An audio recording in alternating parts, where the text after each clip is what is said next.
Where not just women are in danger, but all marginalized people. Where being uniquely different right now might truly be considered a crime. It seems as though we had all slipped into a false sense of comfort, that justice would prevail and that good would win in the end.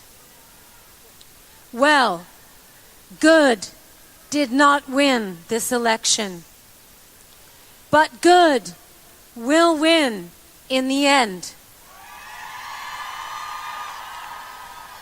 So what today means is that we are far from the end. Today marks the beginning of our story. The revolution starts here. The fight for the right to be free, to be who we are, to be equal. Let's march together through this darkness, and with each step, know that we are not afraid. That we are not alone. That we will not back down. That there is power in our unity, and that no opposing force stands a chance in the face of true solidarity. And to our detractors that insist that this march will never add up to anything, Boston Red here with Friday Java, a weekly magazine of political theory, polling, and commentary. It is part of the history called people that make up this fascinating journey. We are part of the Obama network. For that, we make no apologies. What we pledge to do is give you the facts on a bridge to history. What body politics is, the most up-to-date theories of political science and psephology. Stay tuned for this incredible ride. Boston Red, peace out. Friday Java. On April the 5th, 2019, from WBRN Radio and on the Boston Red Network. We were watching on a telesur outside of the Ecuadorian consulate in London. Julian Assange, the free speech hero, is rumored to be expelled from that embassy within hours today, or whatever the Ecuadorians decide. What sealed his fate was when Corena, the president of Ecuador, was left office and a new president arrived. This new president is collaborating with the U.S. Effectively what they want to do is put Julian Assange on the street, and once they do that, the British authorities will seize him and hold him for expedition to the U.S. and on some antiquated early 1900s treason charges. That will be a laugher in the sense that they will try him in the U.S. court, more than likely in Northern Virginia, which is a slam dunk for federal prosecutors. So we'll follow that event, and if we get anything today, we'll come back with a little 5-minute or so special broadcast, probably live. I'm not certain about that at this point in time. On Thursday, we commemorated the 51st anniversary of the assassination of Dr. Martin Luther King in Memphis, Tennessee. That was on April the 4th, I guess it was. That would make 51 years of that assassination. I remember it appearing, and of course the nation exploded before OJ, but nonetheless it did explode. Light was set alight. Washington D.C. was set alight. James Brown was asked to go out and try to get the people back in their houses. People were disturbed about it, that a man of peace would meet the bullet. But that bullet, sort of as Julian Assange's impending expedition to the U.S., is a drawn conclusion. Dr. King was a threat to the government, and no doubt about it, they were complicit in his murder in 1968. He had moved to broaden his horizon from civil rights to world affairs, the Vietnam War.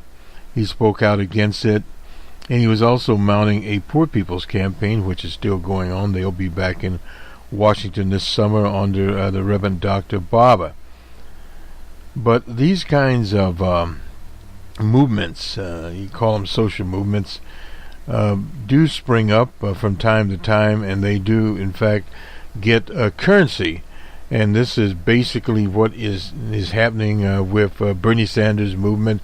Most people miscalculate what Bernie Sanders is doing. Is he's heading a movement of people with a common purpose, and it's so stated across the 50 states. And the whole idea is, and this is what Dr. King and his people were starting to do, was to organize. Organization is much easier today with social media, but that is just prima facie, I suppose you'd say, type of organizing. It leads to much deeper organization of the campaign of Barack Obama. What they would do, they would use social media, and then they would contact the person in person at their abode and talk to them about the campaign. Now that is a very effective strategy, targeting people. President Obama's campaign did it brilliantly, and in 2016 the campaign of DJ Trump was also targeting. A lot of so-called targeting, you see it on places like Facebook. It's a business type situation. Businesses have been targeting people that are amenable to whatever product or whatever pitch they are pitching at the particular time. That has been one of, as they say, job ready. Used to be people were targeted through mass mailings, and still are to a certain extent, but not as much as on the Facebooks and various other platforms. More so actually on just web pages. Web pages, you pop up there, and if you go to Reuters or what have you, these ads pop up, little info commercials there. The BBC has them now, and they're just infiltrating every corner to try to sell soap or whatever to the people. And they are somewhat effective. Of course, in economic downturn, they don't sell as they used to sell. Samsung came out with that proposition. Their sales have dropped because of the sales of microprocessors and flash memory. All those things change as market conditions change. This is what the big row with the Chinese manufacturer Huawei is all about. It's about markets. And the U.S. is losing out in these markets. First of all, Huawei has a better product for the so-called 5 mobile phones. And when they bring out 5, we're now with 4 and somewhat with 3. But as they bring out the 5G standard, phones will be able to do, in smartphones, incredible things, and also that will increase the internet standards much faster. And what that means is they can push ads through the pipe much faster to commercial interests and other interests that are in that particular situation. Where this kind of activity has really exploded in places like India with the use of WhatsApp.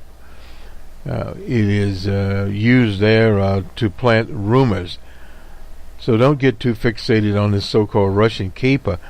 This caper has been going on a very, very long time with targeting, and in places like India, various groups are behind it. The right-wing BJP party is behind a lot of that, putting out rumors that aren't substantiated, but people out in the bush get these rumors because, first of all, what you have to get a solution to get the perfect storm, you have to have cheap handsets, they call them, or mobile phones, and cheap access for pennies and not for dollars. Well, the whole idea is if you can get people on the quote-unquote net, then you have an opportunity to sell them a product. Or if you're not selling them a product, at least you can send them a message.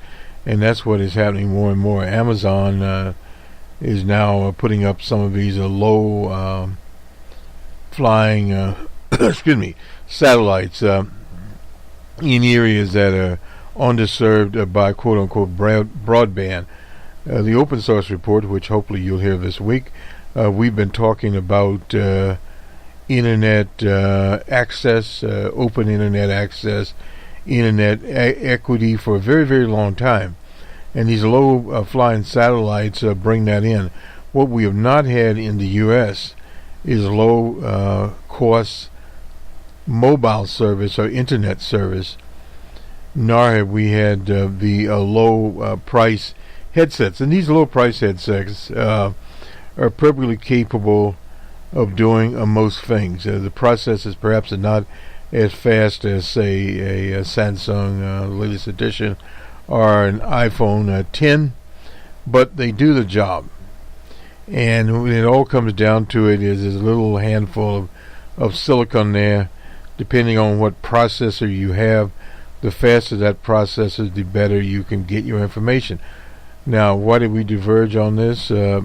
Well, because to talk about the work of the people at the Crystal Ball in Charlottesville, Virginia, University of Virginia. There, we always pay homage to Heather Heyer, who was murdered there by a white supremacist. Incidentally, the head of the FBI, Rary, I suppose, Rary, W-R-A-Y, was testifying, and now they're starting to look at these white supremacist groups and various other of their ilk as domestic terrorists. They finally did the acknowledgement. For a very long time they did not do the acknowledgement. These nutcases were running willy-nilly through the woods. They had, however, got their laser on some of these so-called black or African American identity groups. They have looked at those, but a lot of those groups and some of the white supremacist groups are nothing more than fronts for various interests out there to divide up the people. And that is their whole idea. To assume, and this is one of the big problems here, that they assume that the people are stupid. And that's part of the problem that's happening now, as we have more open access to education, and we have better methods of educating people, as this study by Dr. Amowitz down at Emory University goes into. It used to be you'd not see this type of survey unless you were taking a course, an upper division course in, say, political science. And then the data sets were not available that we have today. So let me just move into this after this long introduction here, and we'll continue to follow Julian Assange and his Ecuadorian embassy in London. Telesur, incidentally, you can go to their website on Facebook, and I believe they still have a live camera there out in front. I'll take a look very quickly at it. Yeah, and there's some demonstrators out in front, what we can see right now, but that is just about it. We'll continue to look at them, but we'll go now to the Crystal Ball, and the special guest is Dr. Amowitz. He's a senior columnist for the Sabato's Crystal Ball. And the title is Assessing Trump's Chances, Forecasting the 2020 Presidential Election. And the key points, the office time for change. This is his model as we use the Ouija board. A presidential forecasting model has a successful track record projecting presidential elections. In 2016, it showed DJ Trump as a favorite to win the national popular vote. They got that a little bit wrong. It was Hillary Clinton that won that, though Trump's ultimately lost the popular vote while winning the Electoral College. The model presented an early indication that Trump was more capable of winning the 2016 election. A few models used post-World War II presidential elections featuring incumbents to try to project Trump's chances in the 2020 based on his approval ratings and the state of the economy. Based on Trump's current approval ratings, which are in the 40s, in national polls and a modest economic growth, the model suggests an extremely close 2020 result in the Electoral College. Forecasting Trump's Electoral College shows there are still 10 months to go until the first ballot is cast in the state of Iowa.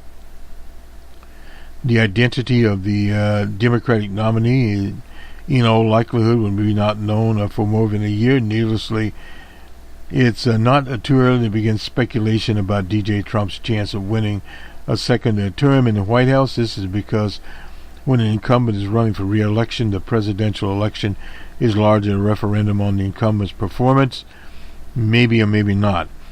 The challenges, characteristics, and the general election campaign itself matters only at the margins. Well, I would agree with Dr. Amowitz on that. In this article, I present the results of a modified version of Time for Change forecasting model that I've used to correctly predict the winners of the national popular vote in every presidential election between 1992 and 2012. That was when Barack Obama ran for re-election.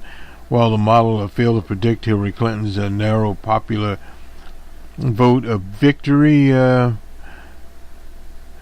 2016, I noted at the time that Trump might well fall short of his predicted vote given his extremely extraordinary weakness as a candidate. It was the model predicted that Trump to win the national two-party popular vote by 3 points, but Clinton won it by 2. She won it by 2. And in some of the larger states, California, for example, when people looked at the votes coming in, they virtually quit voting. So that's something to note there. The Time for Change model predicts the outcome of the presidential elections based on 3 factors: the incumbent's president net approval rating in late June or July, the change in the amortized real GDP in the second quarter of the election year, and a dummy variable based on whether the president's party has held the White House for only one term or for more than one term. However, the model presented here differs in 2 critical respects from the traditional Time for Change model. First, the model attempts to predict the electoral vote, not the popular vote. The reason for this change should be obvious. The winner of the election is determined by the electoral vote. Yes, no doubt about that. The second difference between the models and early Time for Change model is that one is based only on 11 presidential elections since World War II in which incumbent was running, and that is because the examination to date of all 18 presidential elections since World War II indicates that elections with a running incumbent are different, that their outcomes are much more predictable based on incumbents' approval ratings in the middle of the election year and the growth in the rate of the economy during the second quarter, Q2 of the year, and thus the correlation between the real GDP growth and the incumbent's electoral vote is 48 for every open seat election versus 73 for the incumbent's election. However, the correlation between late June presidential approval rating and incumbent electoral vote is 56 for 7 open seats versus 82 for 11 others. And they put this out here, and they talk about the coefficient. We won't get into that. And the source he's using the what they call ordinary least square, regression analysis of the incumbent electoral vote. On late June, presidential approval, second quarter change, and the time for change, a dummy variable of the 11 incumbent elections since World War II. The results showing that the model does an excellent job of predicting the electoral vote for the incumbent, expanding over 90% of the variance in the election result. All of these predictors have very strong and highly significant effects, despite the small number of elections and used in the analysis. The estimated coefficient indicates that an increase of 1 point in the incumbent's net approval ratings is associated with an increase of 2.5 electoral votes. Likewise, 1 point in real GDP is associated with an increase of almost 20 electoral votes. And finally, the result in Table 1 shows that the one-term incumbents enjoy a substantial predictive advantage for just over 114 electoral votes over an incumbent running for a second or later term in the White House for that party. And they list some years here. Starting in 1948, it was Harry S. Truman, and they predicted he would get 295 electoral votes. His actual was 303. I got 400, and this is 1956, 457 electoral votes. And in 64, Lyndon Johnson, 486. And in 72, Tricky Dick, 520.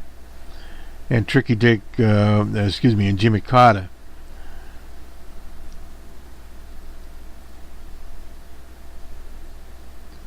I'm not sure about this. I'd have to look at it again. Oh, it was predicted, or what did they predict Jimmy Carter would win? Well, this is predicted there. Anyway, you have to... Jimmy Carter did win the election. And looking at some of these... let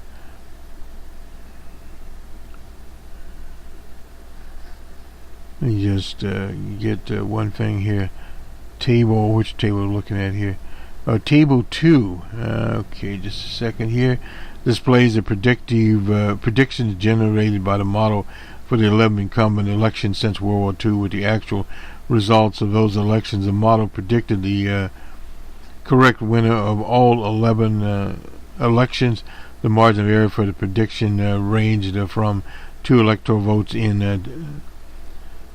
1972 to 73 electoral votes in 1984 with an average of 26. Based on the impressive performance, we can examine the range of likely forecasts of electoral votes in the 2020 election. This is where they put it down here. The net approval rating and this is based on GDP. Well, we'll look at GDP of 2. We have a minus 20 would be 259, and a minus 20 that would be 1. And a minus 20 would give you 259. Well, wait a minute, just a minute here.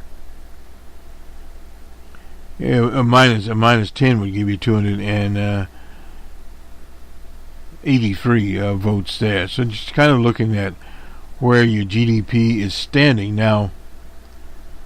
This is very interesting here in that how they do it after World War II. I would not do this because those elections were generally different type of elections. Now, it takes 270 electoral votes to win an election. So you sort of keep that in mind. They have to get to 270. And it appears here with Trump, if he has GDP growth in the second quarter of 2, that would give him, his net approval rating would be 10, basically where it is now. He'd get 283 votes.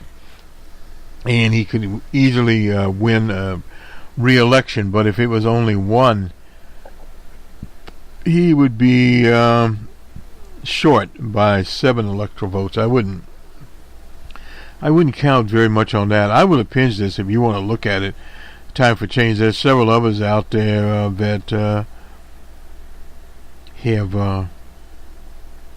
have these predictive models, and all of those in the 2018 election were basically right on. We'll go over this again. Incidentally, his new book out, The Great Alignment, Race, Party, Transformation, and the Rise of Donald Trump, was released last year. I have it, and I read it once. I'm going to read it twice. That's Dr. Amowitz's book. I will put this on so you'll have an opportunity also to look at it. Oh, still outside the Ecuadorian embassy. There are a few demonstrators out there, and that is all we have from them at this point in time. Now let me go and do some of the Highlander Folk Center, Highlander, I'll get it right in a minute. The Highlander Folk Center had been around a very, very long time, and it was where Dr. King went to organize. They had classes there, etc. It was burned to the ground a few weeks ago, and last week somebody put a swastika in the parking lot. I had not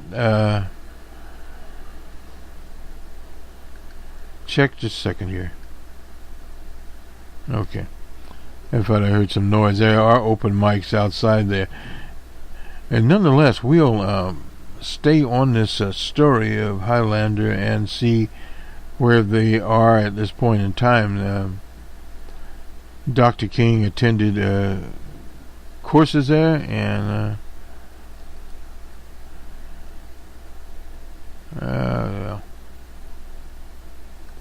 see if there's anything new here. Looking back at looking at their website. Currently here, beautiful, overlooking in the mountains of Tennessee. I don't see any updates here.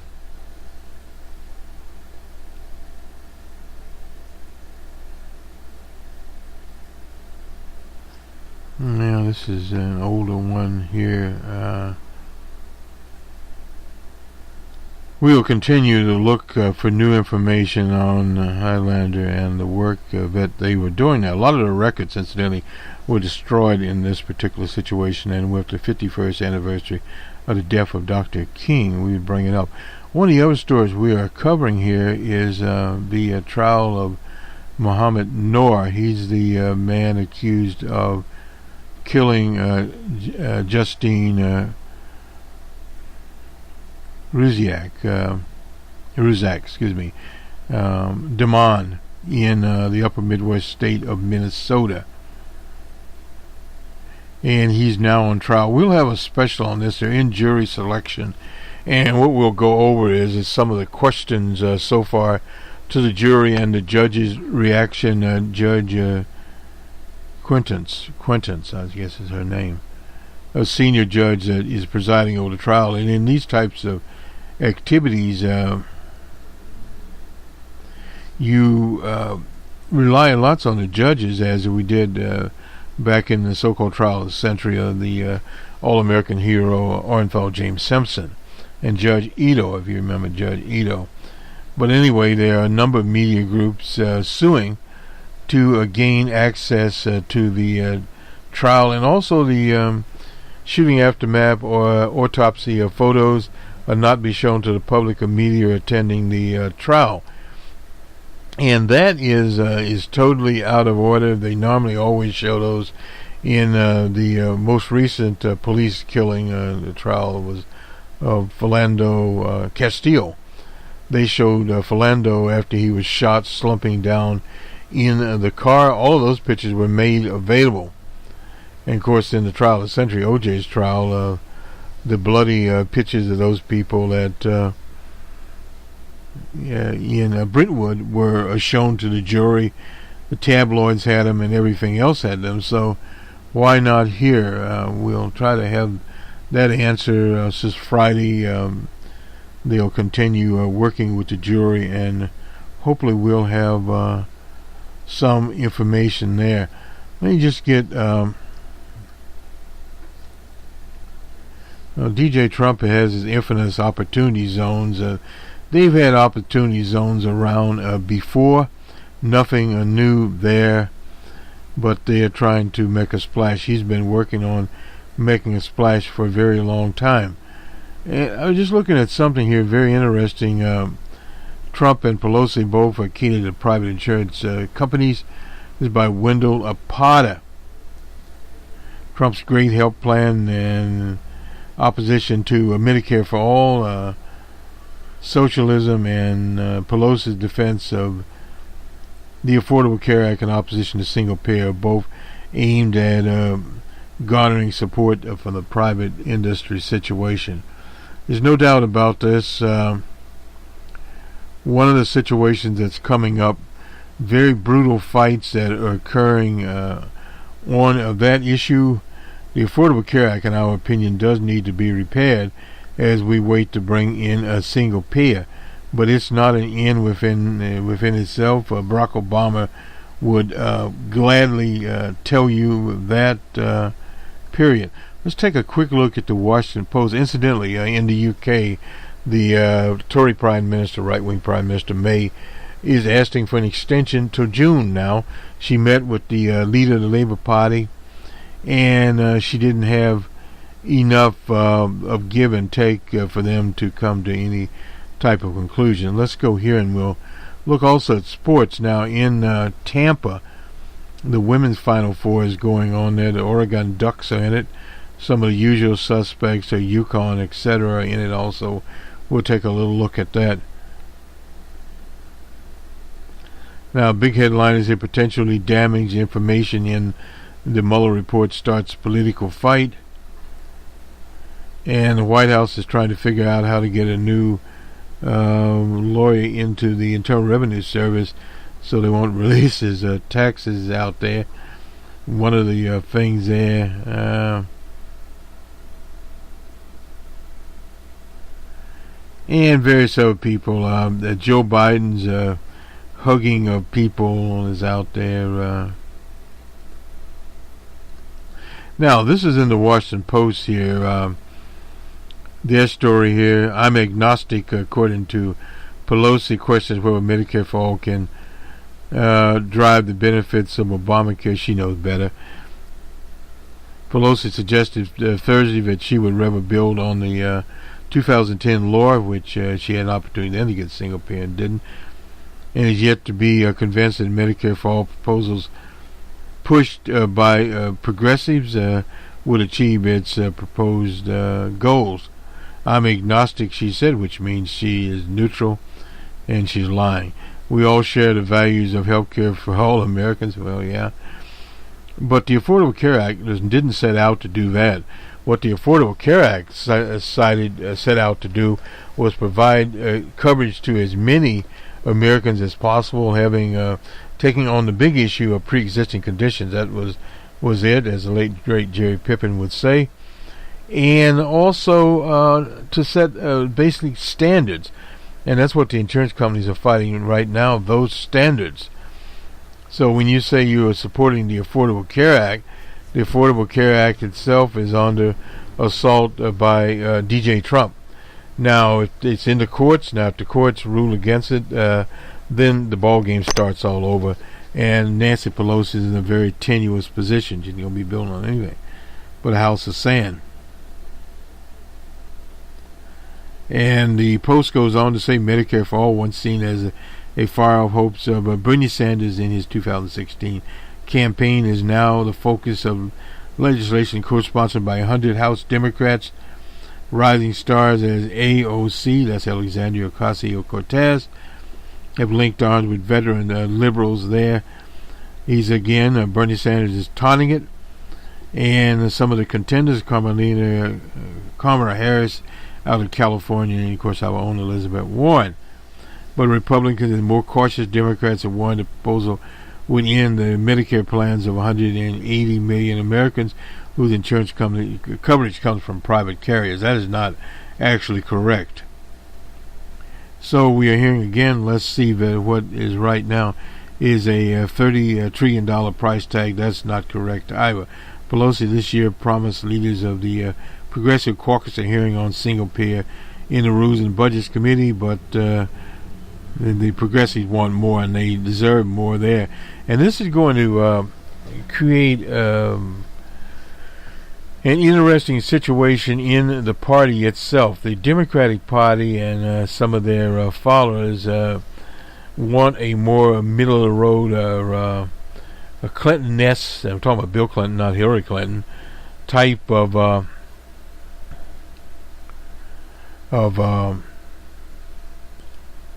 medical program there. But that is one of the focuses there of Bernie Sanders. And I was talking with a person, I don't know, this week or last week, about where Bernie Sanders is going. Well, first of all, we had an announcement from the Target Corporation. They're going this summer to, $13 an hour. And Costco is already, their lowest price person is at $15 an hour. Walmart's going to have to make some strides because of a tight labor market in the lower sectors. People are trying at this point to move up if they can. In other words, many people are trying to move beyond 15, as you get 15 as a basis. Now, in the Congress, there is legislation to make $15 an hour the minimum wage. And there's some characters there within this Democratic Party that want regional highs. Well, first of all, if you look at cities such as South Bend, where the little pencil neck is out of, what's his name? Mayor Pete. Anyway, some of those lesser cities there, they would impose a two-tier or three-tier operation. Not going to work because younger people that are working those areas, many will migrate on, and then they'll be left with nothing. So these schemes just don't work. Period. Once the proverbial bear is out of the woods, it's the end of that, and Bernie started that. Bernie needs to be credited with that. That millions of people that were working below $15 an hour are now getting it. Started with the fast food workers at Mickey D's and those places, finally achieving $10 an hour.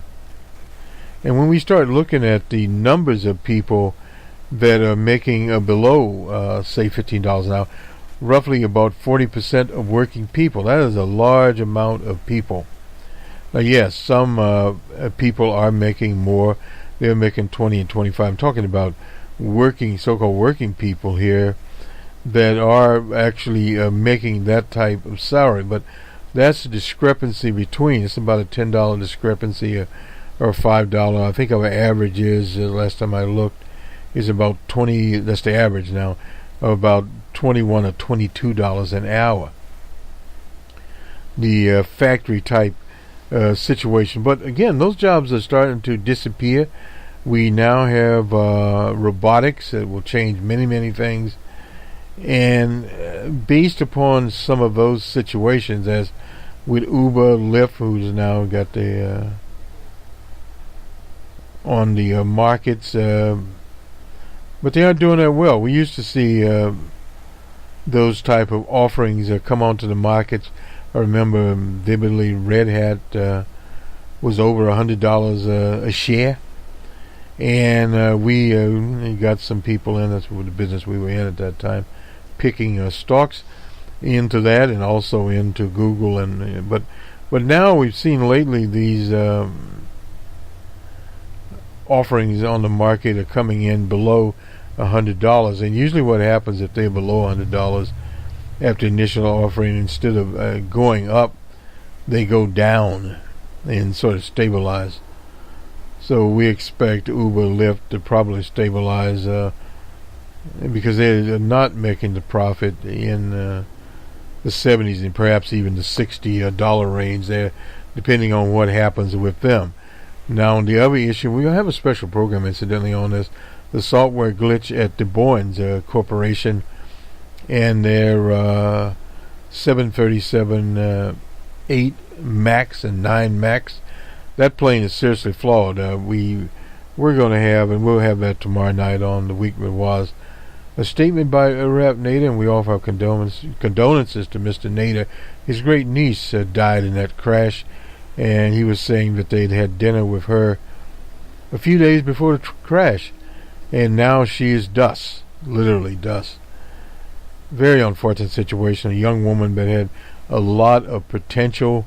She had given papers. She was 24 years old, and she was on the way to an international conference. Sad situation, all because of greed. Boeing's rushed this. We call it Boeing. He used to live in Seattle. That's what they call it out there. That rushed the plane out to compete with Airbus. It wasn't ready. The software, the Ethiopian Air Ministry has announced that the pilots did all they could to stop this thing, this dive. They were powerless to do it. And on the open source report, we'll talk a little about the type of software and how it affects many, many things, such as this Boeing situation. And a greater problem in our political sphere is that they allowed Boeing to virtually be the inspectors of their own products. Because the FAA, they were cutting back, and this is not only on the DJ Trump, this is on the Barack Obama, the number of federal inspectors available, this catering to industry, this so-called public-private partnerships, laissez-faire, what do you want to call it? With the neoliberals brought in, this is bad. Now they want to do this for the pork industry, where they literally let people at Smithfield and various other people working there, employed by Smithfield, actually inspect their own plants. And then the federal inspector, what are left of them, would virtually just signed off on it. Now these things make the nation's food supply very unsafe. And this is what happens with the Pelosi and her stand here and these neoliberals. They are complicating the problem. So for progressives, the only solution is to organize as Bernie is organizing. Because you have more than one election. You look to 2020, yes. But you also look to 2024, 2028, and beyond. You have to have your people organized. In the state of Wisconsin, there was a setback, incidentally, and I don't want to forget that, where this right-winger was elected to the Supreme Court there, and there's possibility of a recount. What was his name? Brian Hagedorn. Likely historic, when this is from the State Journal in Madison, Wisconsin. He was an appeals judge, called likely election historic, no doubt about it, it's historic. We've made history in a significant way, according to Hagedorn. He is leading by a razor-thin 59-60 vote lead over his opponent, the Wisconsin Chief Appellate Judge Lisa Neuenberger. That's out of a total of 1.2 million votes were cast, meaning he won in a margin of 0.49 of 1%, less than 0.5 of 1%. So Neuenberger's site is enlisting donations there. Let me just see if we have anything new here.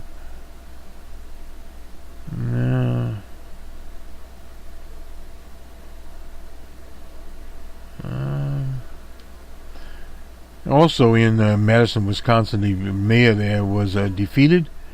Bring that up. Mayor-elect Rhodes Conway, and she's beginning her transition there in Madison, Wisconsin. And see if we have anything up on this. Otherwise, we'll have to go to the week that was and get some further information. Dive a little bit deeper into this election. And I don't know if we have... No, we don't. Let me just take one more look here. We don't have anything else. No. They don't have anything on the election. So back to the posts. A little review here of the posts. Let me just check on our time here. Still can hear some noise outside the Ecuadorian embassy there in London. Oh, they found more problems, software problems in this Boeing 37 Max. Officials say, calling it a problem is relatively minor. Well, it's more than relatively minor. Oh boy. More problems at Harvard than we want to shake a proverbial stick at. We'll go now to the sports of the day. We don't want to forget 10-10-10. Mr. Herman Cain himself. He is now raising money for DJ Trump, and DJ Trump is going to appoint him, he says, at least to the Federal Reserve. So he's lining up various right-wing types to put on the Federal Reserve. We'll go now to ESPN and finish this off here. We have these championships coming up.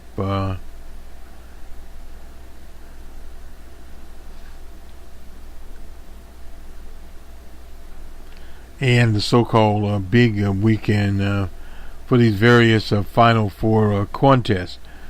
We'll get the NBA and Major League Baseball scores here. Sure, we still got something going on here.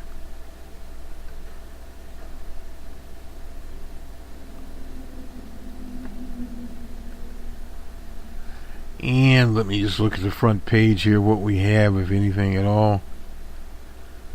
Not much.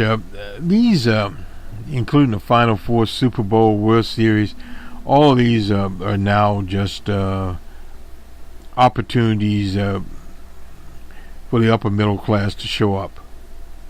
Now, on Saturday at 6 o'clock Eastern Time, we'll have Auburn and Virginia. I think Virginia is favored there. And then we have the Texas Tech Red Raiders and Michigan State. I'm not sure who is favored and who is not. One of those, I suppose we could take a look and see. Tomorrow morning we'll have an opportunity to take a look, as they say, at that particular situation. Let me just head over here. All right, to the National Basketball Association.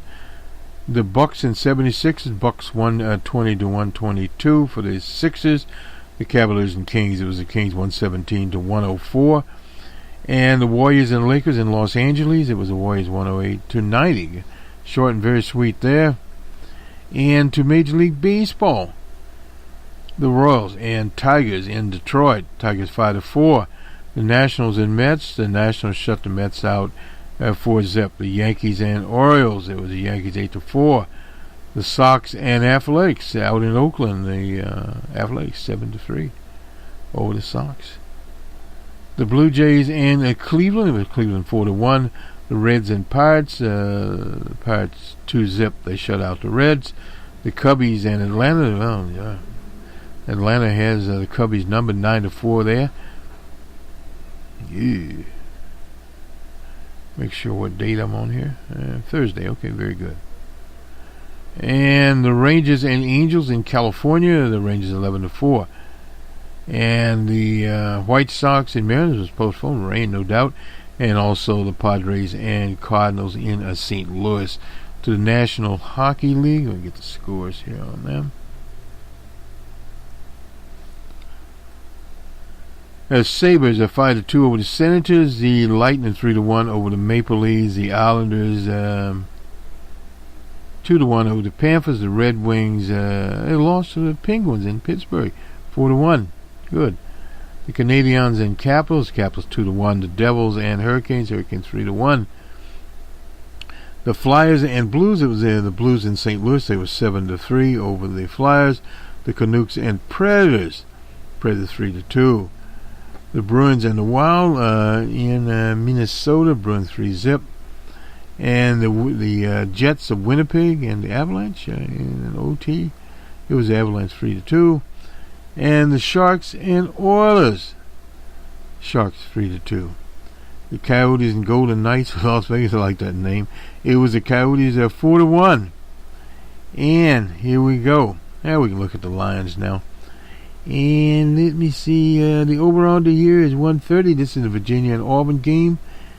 And they have the